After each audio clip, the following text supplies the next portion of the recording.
Hello guys, welcome back to our channel Jethi online classes. आज हम discuss करने वाले हैं इलेक्ट्रिक इंस्ट्रूमेंट्स एंड मेजरमेंट्स के क्वेश्चंस। ये एक नई सीरीज़ है और ये इसका पहला सेशन है। मैं आपको बेसिक से लेके एडवांस तक क्वेश्चंस कराने की पूरी कोशिश करूंगा। अगर ये आपका मेरे साथ फर्स्ट इंटरेक्शन है तो पिछले वीडियोस को आप प्लेलिस्ट में जाकर देख सकते हैं। और अगर आपने अभी तक भी चैनल को सब्सक्राइब नहीं किया है तो आप इंतजार किस चीज़ का कर रहे हैं, सब्सक्राइब बटन को प्रेस कीजिए। चलिए शुरू करते हैं। ये क्वेश्चन पिछले वीडियो के लास्ट में पूछा गया था। इसके अंदर पूछा गया है कि एक इंडक्टेंस जिसकी वैल्यू है 100 मिली हेनरी, उसके अंदर करंट फ्लो कर रहा है 1 एम्पियर का, तो वो कितनी एनर्जी को यहाँ पर स्टोर करेगा। तो इसका जो आंसर निकल के आएगा वो हाफ LI² वाले फॉर्मूले से निकल कर आएगा और इसका सही आंसर होगा डी। कई लोगों ने इसका आंसर कमेंट किया था और जिन लोगों के सही आंसर हैं उनके नाम है डिम्पल कुमारी, दलीप कुमार एंड गुंजन बैरवा। अगर आप भी अपना नेम फीचर करवाना चाहते हैं नेक्स्ट सेशन के अंदर, लास्ट में दिए गए क्वेश्चन का आपको आंसर करना होगा कमेंट सेक्शन के अंदर। Okay, now moving to our questions. इस क्वेश्चन के अंदर हमसे यहाँ पर पूछा गया है कि टॉर्क टू वेट रेशियो इनमें से किस चीज़ को शो करता है। तो जो सेंसिटिविटी होती है वो बराबर होती है डेल थीटा अपॉन में डेल आई के, यानी कि पर यूनिट करंट में कितना चेंज हो रहा है उसके हिसाब से कितना डिफ्लेक्शन आ रहा है वो चीज़ शो करती है सेंसिटिविटी। और थीटा डिपेंड करता है टॉर्क टू वेट रेशो पर, यानी जितना ज़्यादा टॉर्क होगा और जितना कम वेट होगा उतना ही ज़्यादा डिफ्लेक्शन आएगा। तो टॉर्क टू वेट रेशो यहाँ पर रिलेट कर रहा है सेंसिटिविटी से। तो इसका जो सही आंसर है वो होगा सी। आई होप ये सभी को समझ में आया होगा। चलिए नेक्स्ट क्वेश्चन को देखते हैं। इसके अंदर हमसे यहाँ पर बोला गया है कि एक 0 से 150 वोल्ट तक के वोल्टमीटर का जो गारंटेड एक्यूरेसी एरर है वो है 1% ऑफ द स्केल रीडिंग। अब इसके अंदर हमें यहाँ पर बोला गया है कि जब वो वोल्टेज मेज़र करता है 83 वोल्ट, उस टाइम पर लिमिटिंग एरर कितना आएगा। तो यहाँ पर लिमिटिंग एरर का जो फॉर्मूला होता है वो होता है गारंटेड एक्यूरेसी एरर की वैल्यू, ना कि परसेंटेज फॉर्म में, अपॉन में जो रीडिंग वैल्यू जो अब वो रीड कर रहा है इनटू 100। अब इसके अंदर यहाँ पर हमें सबसे पहले पता होना चाहिए गारंटेड एक्यूरेसी एरर की वैल्यू कितने निकल के आएगी। 1% ऑफ 150, ये निकल के आएगा 1.5। अब इसके अंदर हमें यहाँ पर पुट करनी है सिंपली वैल्यू, तो ये वैल्यू हो जाएगी, इसको जब हम आगे सॉल्व करेंगे यहाँ पर तो ये वैल्यू हो जाएगी 1.5 अपॉन में रीडिंग वैल्यू वो कितनी कर रहा है 83 वोल्ट इंटू 100। और जब इसको हम सॉल्व करेंगे तो इसका आंसर जो निकल के आएगा वो निकल के आएगा 1.8%। ये ऑलमोस्ट निकल के आएगा 1.807, जिसे हम 1.8% लिख सकते हैं। तो इसलिए इसका सही आंसर होगा वो होगा बी। आई होप ये सभी को समझ में आया होगा। एरर का क्वेश्चन आपको डेफिनेटली मिलेगा अगर मेजरमेंट से क्वेश्चन आता है तो, क्योंकि ये बहुत सिंपलेस्ट न्यूमेरिकल बनता है आने के लिए और ज़्यादा हार्ड न्यूमेरिकल जेईई एग्जाम्स में पूछे नहीं जाते। मैं यहाँ पर बात कर रहा हूँ RACB की इस केस में। तो चलिए नेक्स्ट क्वेश्चन को देखते हैं। इस क्वेश्चन के अंदर हमसे यहाँ पर पूछा गया है कि दिए गए एरर्स में से सिस्टमैटिक एरर का पार्ट कौन सा होगा। तो सिस्टमैटिक एरर के अंदर 3 टाइप की एरर्स आती हैं, एक C, एक E और एक O। इसको CEO के नाम से आप याद रख सकते हैं। C का मतलब है यहाँ पर है कंस्ट्रक्शनल, जबकि ई से यहाँ पर बोलने का मतलब है एनवायरमेंटल, यानी एनवायरनमेंट की वजह से जो एरर्स आती हैं।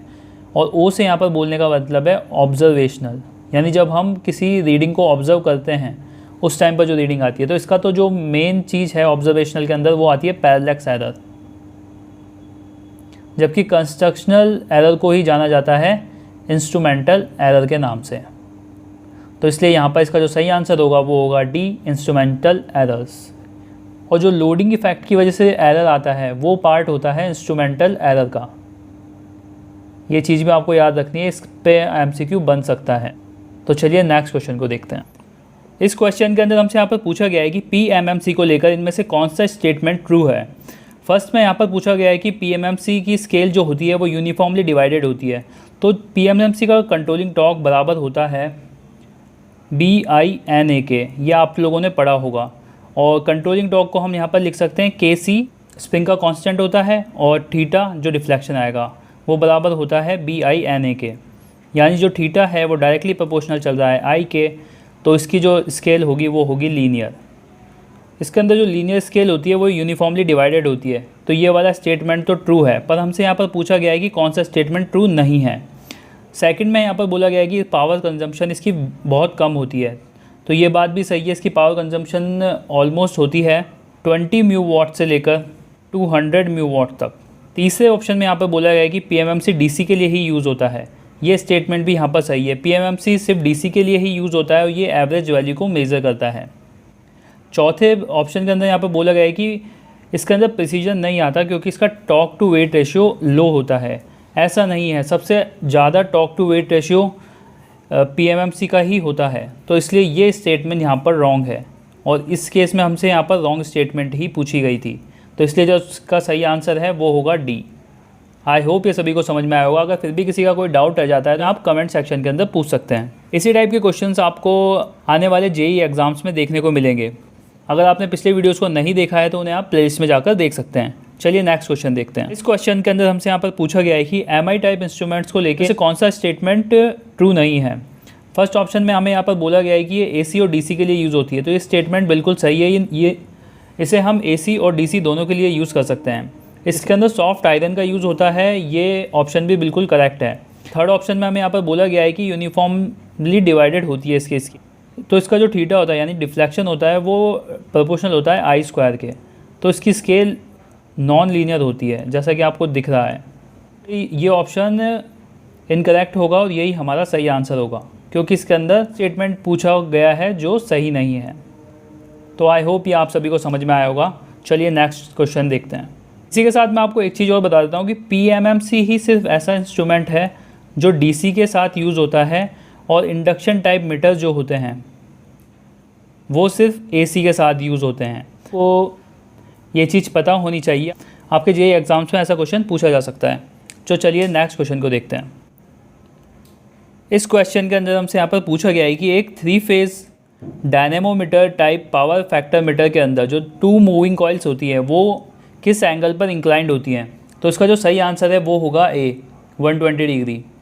इसी के साथ ही आपको कुछ चीज़ें और याद रखनी है पावर फैक्टर मीटर को लेकर। इसकी मूविंग कॉइल होती है वो बनी हुई होती है ज़्यादा टर्न्स के पतले वायर्स के साथ, थिन वायर के साथ, जबकि जो फिक्स्ड कॉइल होती है वो बनी हुई होती है कम टर्न्स के थिक वायर्स के साथ। कॉइल को हम कनेक्ट करते हैं पैरेलल में, जबकि फिक्स्ड कॉइल बीच में ही कनेक्टेड रहती है, यानी कि सीरीज़ में आप मान सकते हैं उसे। और इसे ट्रांसफ़र इंस्ट्रूमेंट के नाम से भी जाना जाता है। ट्रांसफ़र इंस्ट्रूमेंट कहने का क्या मतलब है कि इसे हम एसी और डीसी दोनों के लिए यूज़ कर सकते हैं बिना कैलिब्रेट किए। तो ये कुछ पॉइंट्स हैं जो आपको याद रखने हैं। इसका आप स्क्रीनशॉट भी ले सकते हैं आगे ध्यान रखने के लिए। चलिए नेक्स्ट क्वेश्चन को देखते हैं। इस क्वेश्चन के अंदर हमसे यहाँ पर पूछा गया है कि एक मूविंग आयरन मीटर के कंपैरिजन में पीएमएमसी मीटर को ऑपरेट करने के लिए हमें यहाँ पर मोर पावर की रिक्वायरमेंट क्यों होती है। ऐसा इसलिए होता है क्योंकि मूविंग आयरन के अंदर जो रिलक्टेंस होता है वो ज़्यादा होता है, इस वजह से हमें यहाँ पर पावर भी ज़्यादा प्रोवाइड करनी पड़ती है। तो इसलिए जो इसका सही आंसर है वो होगा बी। आई होप ये सभी को समझ में आया होगा। चलिए नेक्स्ट क्वेश्चन देखते हैं। इस क्वेश्चन के अंदर हमसे यहाँ पर पूछा गया है कि हॉट वायर एमीटर को लेकर इनमें से कौन सा स्टेटमेंट करेक्ट है। फर्स्ट ऑप्शन के अंदर हमें यहाँ पर बोला गया है कि एक डीसी सर्किट्स के अंदर यूज़ होता है ये, जबकि ये डीसी और एसी दोनों के लिए वर्क करता है। तो यहाँ पर फर्स्ट और थर्ड ऑप्शन तो वैसे ही इनकरेक्ट हो जाएंगे।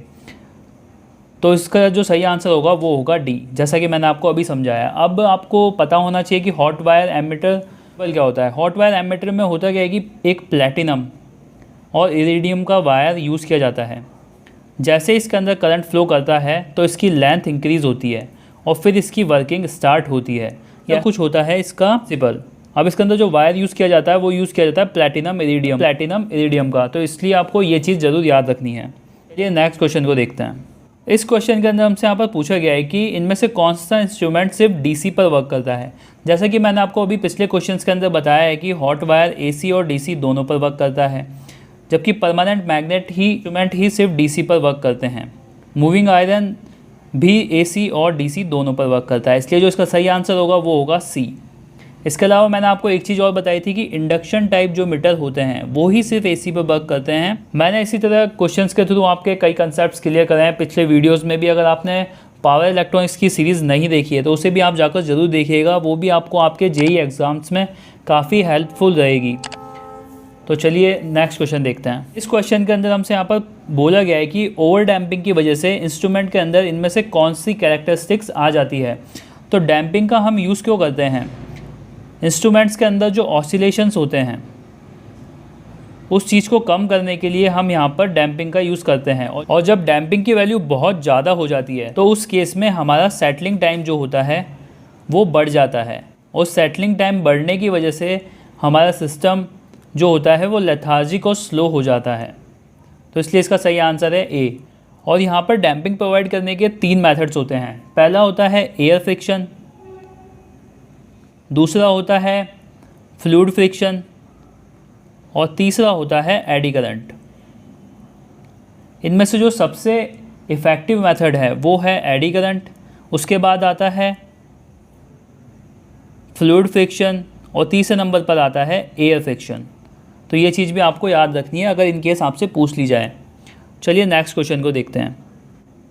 इस दिए गए क्वेश्चन के अंदर हमसे यहाँ पर पूछा गया है कि हमें 3 इंस्ट्रूमेंट्स गिवन है, moving iron, moving coil, permanent magnet और इंडक्शन टाइप। इनमें से एक्यूरेसी को लेके बढ़ते हुए क्रम के अंदर हमें इनको अरेंज करना है। तो सबसे कम जो एक्यूरेसी होती है वो होती है इंडक्शन की, यानी 3rd सबसे पहले आएगा। उसके बाद जो उससे ज़्यादा होगी वो होगी मूविंग आयरन की, और उससे ज़्यादा होगी मूविंग कॉइल परमानेंट मैग्नेट की।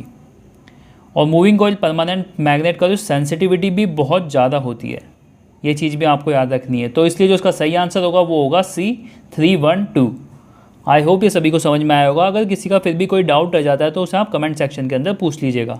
Okay, now moving to our next question. इस क्वेश्चन के अंदर हमसे यहाँ पर पूछा गया है कि स्वैम्पिंग रेजिस्टेंस जो हम यूज़ करते हैं PMMC टाइप इंस्ट्रूमेंट्स के अंदर, तो उसके अंदर कौन सा मटेरियल यूज़ किया जाता है। तो स्वैम्पिंग रेजिस्टेंस यूज़ इसलिए किया जाता है क्योंकि एक मटेरियल जब हम कॉपर का लगाते हैं और उसके पैरेलल में जब हम शंट वायर को यूज़ करते हैं उसकी कैपेबिलिटी बनाने के लिए, जैसा कि हम मूविंग कॉइल इंस्ट्रूमेंट्स के अंदर यूज़ करते हैं उसकी करंट की एबिलिटी को बढ़ाने के लिए, उसके पैरेलल में हम एक रेजिस्टेंस जोड़ते हैं। अब ये रेजिस्टेंस जो होता है ये होता है मैग्नीन का बना हुआ, जिसका अल्फ़ा होता है ऑलमोस्ट 0, जबकि कॉपर कॉइल का जो अल्फ़ा होता है यानी टेम्परेचर कॉफिशिएंट वो होता है पॉजिटिव। अब इन दोनों का अल्फ़ा के अंदर डिफरेंस होने की वजह से यहाँ पर प्रोड्यूस हो जाता है थर्मल EMF, और ये थर्मल EMF यहाँ पर एरर प्रोड्यूस करता है। तो इसलिए हम रेजिस्टेंस के साथ सीरीज़ में यहाँ पर लगाते हैं स्वैम्पिंग रेजिस्टेंस, और इसे भी हम मैग्नीन का ही यूज़ करते हैं। तो इसलिए जो इसका सही आंसर है वो होगा C, मैग्नीन। आई होप आप सभी को ये समझ में आया होगा कि यहाँ पर ये मैग्नीन का क्यों यूज़ किया गया है। और इसी टाइप के छोटे छोटे क्वेश्चंस आपको JEE के अंदर देखने को मिलेंगे, जैसा कि अभी AE के अंदर भी मेज़रमेंट के बहुत सारे क्वेश्चंस पूछे गए थे। तो इस वीडियो को आप बिल्कुल भी स्किप मत कीजिएगा, लास्ट तक इस वीडियो को देखिएगा, आप यहाँ से बहुत कुछ नया सीख कर जाए। तो चलिए नेक्स्ट क्वेश्चन को देखते हैं। दिए गए क्वेश्चन के अंदर हमसे यहाँ पर पूछा गया है कि PMMC इंस्ट्रूमेंट को लेकर इनमें से कौन सा उसका एक एडवांटेज है। जैसा कि मैंने आपको पिछले क्वेश्चंस में बहुत बार बताया है, torque to weight ratio PMMC का ज़्यादा होता है, और यही इसका सबसे बड़ा एडवांटेज है। तो इसलिए जो इसका सही आंसर होगा वो होगा B, high torque to weight ratio. तो ये चीज़ तो आप बिल्कुल भी नहीं भूलने वाले अब, और ये यूज़ किया जाता है ओनली DC पर, ये चीज़ भी आपको याद रखनी है। चलिए नेक्स्ट क्वेश्चन देखते हैं। इस क्वेश्चन के अंदर हमसे यहाँ पर बोला गया है कि करंट की वैल्यू, फुल स्केल करंट की वैल्यू यहाँ पर गिवन है 50 म्यू एम्पियर है यहाँ पर ये, और इस केस में हमसे यहाँ पर पूछी गई है इसकी सेंसिटिविटी। तो सेंसिटिविटी का जो फॉर्मूला होता है वो होता है 1/IFSD, यानी I full scale deflection current. FSD की वैल्यू गिवन है 50 म्यू एम्पियर यानी 10⁻⁻⁶, और जब हम इसको यहाँ पर सॉल्व करेंगे तो ये वैल्यू यहाँ पर निकल के आएगी 20,000 ओम पर वोल्ट। तो इसके साथ आपको एक चीज़ और याद रखनी है कि सेंसिटिविटी की जो यूनिट होती है वो होती है ओम पर वोल्ट। इसलिए जो इसका सही आंसर होगा यहाँ पर ये प्रिंटिंग मिस्टेक है, ये 2000 नहीं 20,000 है। तो इसलिए जो इसका सही आंसर होगा वो होगा B, 20,000 ओम पर वोल्ट। अगर आपको इस वीडियो से कुछ सीखने को मिल रहा है तो प्लीज़ इसे लाइक ज़रूर कर दीजिएगा, और अपने फ्रेंड्स के साथ शेयर भी कीजिएगा, क्योंकि इसी से ही हमें इंकरेजमेंट मिलती है आगे वीडियोज़ बनाने के लिए। तो चलिए नेक्स्ट क्वेश्चन को देखते हैं। इस क्वेश्चन के अंदर हमसे यहाँ पर पूछा गया है कि दिए गए स्केल्स में से किसकी सबसे ज़्यादा रेंज होती है। तो इसका सही आंसर है लॉगरिथमिक स्केल्स। इन दिए गए स्केल्स में से सबसे ज़्यादा जो रेंज होती है वो होती है लॉगरिथमिक स्केल की, और लॉगरिथमिक स्केल्स को हम यूज़ करते हैं अर्थक्वेक की स्ट्रेंथ को नापने के लिए, लाउडनेस के लिए, लाइट इंटेंसिटी के लिए। ये अगर आपसे इस टाइप का कोई क्वेश्चन पूछ लिया जाए तो ये चीज़ भी आपको याद रखनी है।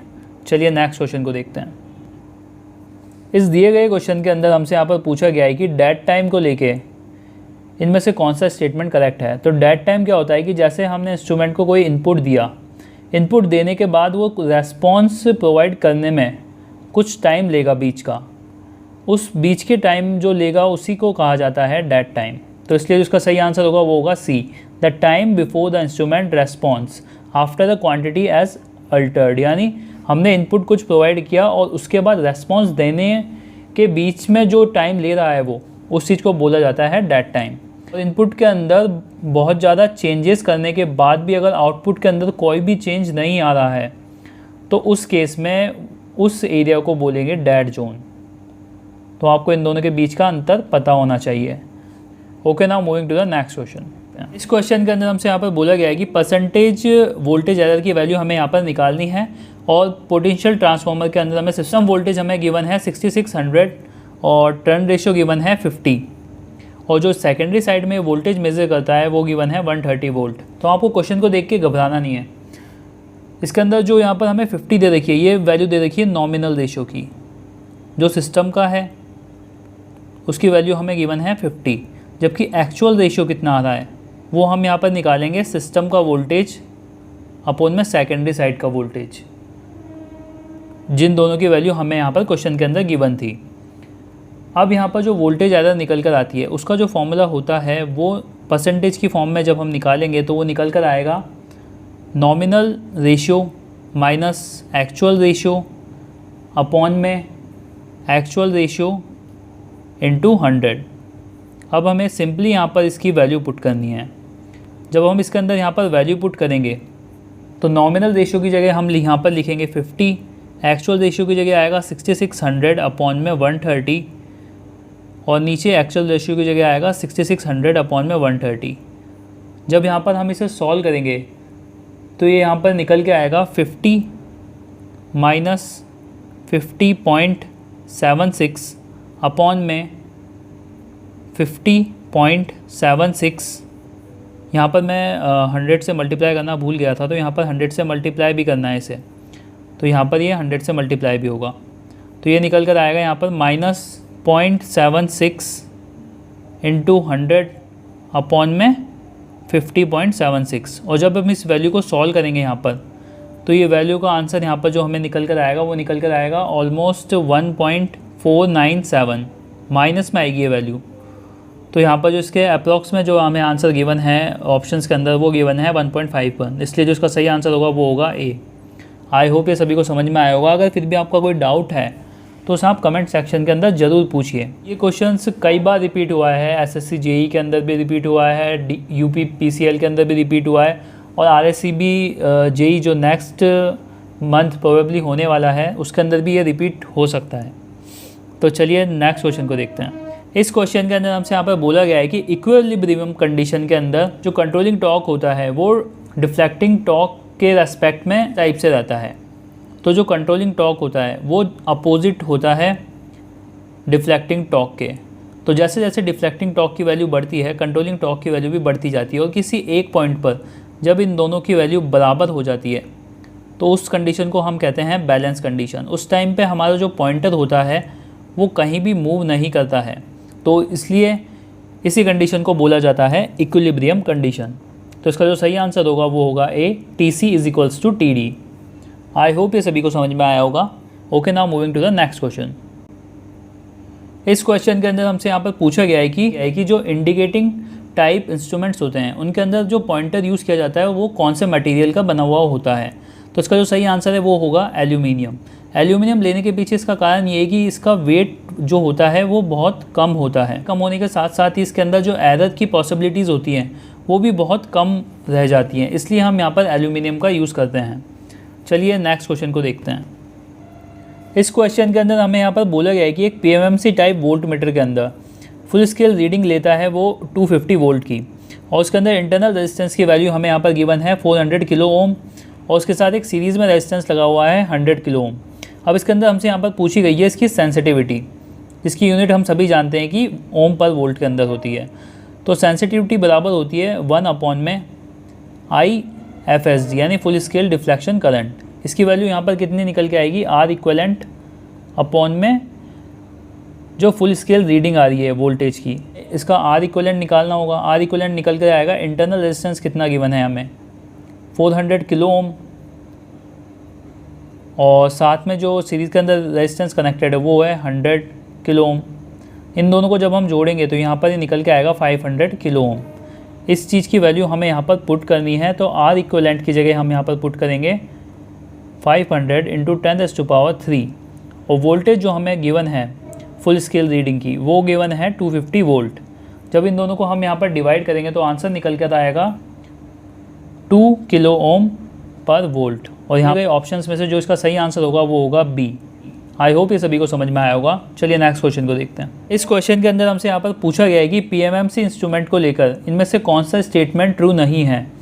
यहाँ पर फर्स्ट ऑप्शन के अंदर हमें बोला गया है कि पीएमएमसी टाइप इंस्ट्रूमेंट के अंदर यूनिफॉर्मली डिवाइडेड स्केल होती है, क्योंकि थीटा प्रोपोर्शनल चलता है आई केस के अंदर, तो इसलिए इसकी लीनियर स्केल होती है जो यूनिफॉर्मली डिवाइडेड होती है। तो ये स्टेटमेंट तो करेक्ट है। सेकंड ऑप्शन के अंदर हमसे यहाँ पर बोला गया है कि ये इंस्ट्रूमेंट एसी और डीसी के लिए यूज़ किया जाता है, तो यहाँ पर ये चीज़ गलत है, ये सिर्फ डीसी के अंदर यूज़ किया जाता है, तो ये स्टेटमेंट हमारे यहाँ पर रॉन्ग होगा। थर्ड यहाँ पर बोला गया है कि स्टे मैग्नेटिक एरर इसके अंदर बहुत ज़्यादा स्मॉल होती है। इसके पीछे का कारण ये है कि इसकी जो मैग्नेटिक फील्ड होती है खुद की, क्योंकि इसके अंदर हम यहाँ पर यू शेप्ड मैग्नेट यूज़ करते हैं और उसकी जो मैग्नेटिक फील्ड होती है वो लगभग 1 टेस्ला के बराबर होती है, इसलिए जो एक्सटर्नल फील्ड होती है वो यहाँ पर इस चीज़ को अफेक्ट ज़्यादा नहीं कर पाती। और एक्सटर्नल फील्ड से यहाँ पर कहने का मतलब है स्टे मैग्नेटिक एरर्स का, इसलिए यहाँ पर स्टे मैग्नेटिक एरर्स स्मॉल होती हैं, तो इसलिए ये स्टेटमेंट भी करेक्ट होगा। और कॉस्ट जो होती है पीएमएमसी इंस्ट्रूमेंट की वो बहुत ज़्यादा हाई होती है।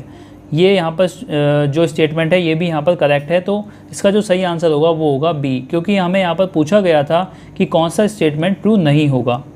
तो आई होप आप सभी को ये चीज़ समझ में आई होगी। चलिए नेक्स्ट क्वेश्चन को देखते हैं। इस क्वेश्चन के अंदर हमसे यहाँ पर बोला गया है कि डिफ्लेक्शन की वैल्यू एक मूविंग आयरन इंस्ट्रूमेंट के अंदर जिसका इंडक्टेंस यहाँ पर हमें गिवन है 20+4 थीटा है। यहाँ पर ये 20+4 थीटा, और थीटा जो एंगल है वो हमें गिवन है 0 से 5 एम्पियर के बीच में जब वो पॉइंटर मूव कर रहा है। तो यहाँ पर हमें वैल्यू पूछी गई है थीटा की। तो मूविंग आयरन इंस्ट्रूमेंट के अंदर जो जब हम निकालेंगे controlling torque is equals to deflecting torque, तो कंट्रोलिंग टॉर्क होगा k थीटा और डिफ्लेक्टिंग टॉर्क जो यहाँ पर निकल के आएगा वो निकल के आएगा 1/2 I² dl/d थीटा। तो यहाँ पर जब हम इसको आगे सॉल्व करेंगे थीटा के इक्वल्स में जब हम इस इक्वेशन को लिखेंगे तो यहाँ पर ये निकल के आएगा 1/2 I² dl/d थीटा। तो अब हमें यहाँ पर वैल्यू निकालनी होगी dl/d थीटा की, क्योंकि l की वैल्यू हमें यहाँ पर गिवन है 20+4 थीटा। तो जब हम इसे डिफरेंशिएट करेंगे dl/d थीटा को निकालने के लिए, तो ये 20 का जो डिफरेंशिएशन होगा वो हो जाएगा 0, और 4 थीटा का जब यहाँ पर डिफरेंशिएशन करेंगे तो निकल कर आएगा 4। अब एटलीस्ट आपको डिफरेंशिएशन निकालना तो आना ही चाहिए अगर आप जेई का एग्ज़ाम दे रहे हैं तो यहाँ पर dl/d थीटा की वैल्यू निकल कर आएगी 4। आई की वैल्यू हमें क्वेश्चन के अंदर यहाँ पर गिवन है 5 एम्पियर, और के की वैल्यू 10 × 10⁻⁻6 न्यूटन मीटर पर रेडियन। इसे अब सिंपली हमें यहाँ पर इसकी वैल्यू पुट करनी है, तो यहाँ पर 1/2 आ जाएगा, आई की जगह आएगा 5 एम्पियर, तो यहाँ पर हो जाएगा 5 का स्क्वायर। के की जगह यहाँ पर वैल्यू आ जाएगी जो हमें क्वेश्चन के अंदर गिवन है 10 × 10⁻6।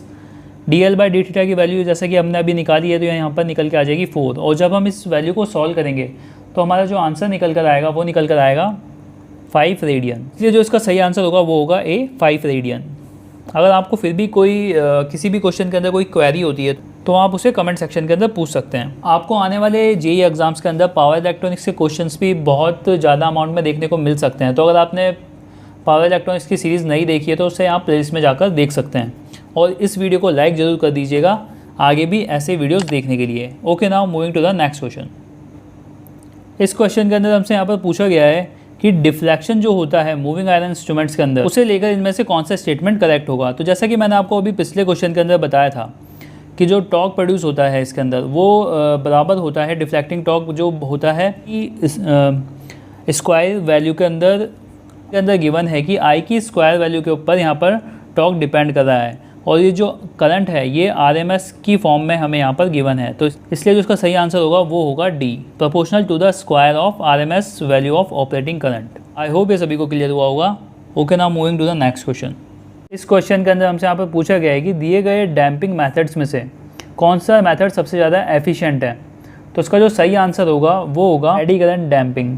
अब आपसे इसके अलावा एक क्वेश्चन और पूछा जा सकता है कि इफ़ेक्टिवनेस को देखते हुए इनका जो क्रम होगा वो कैसा होगा।